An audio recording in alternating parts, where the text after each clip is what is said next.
काही दिवस तुम्ही मुंबईतील प्रस्तावित समुद्रातील शिवस्मारकासाठी धन्य आंदोलन केलेलं होतं. ते आंदोलन तुम्ही आता आमरण उपोषणामध्ये बदललेलं आहे.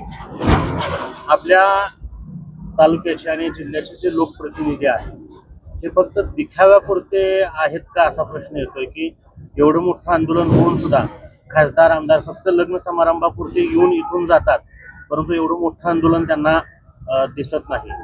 त्यांच्याशी काही संपर्क साधण्याचा कार्यकर्त्यांनी किंवा त्यांच्या कार्यकर्त्यांनी कधी प्रयत्न केलाय का?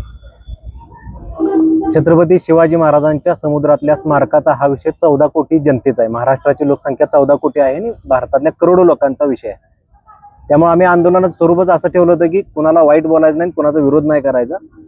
त्यामुळे प्रेमानं सगळ्यांना जिंकायचं आहे. त्यांच्यापर्यंत पोहोचण्याचा सर्वांनी प्रयत्न केलेला आहे. सर्वांना सगळं माहिती आहे. आपल्या जिल्ह्यातील आमदार असतील, खासदार असतील, जे लोकप्रतिनिधी आहेत त्या सर्वांना हे आंदोलन सुरू आहे हे माहीत आहे.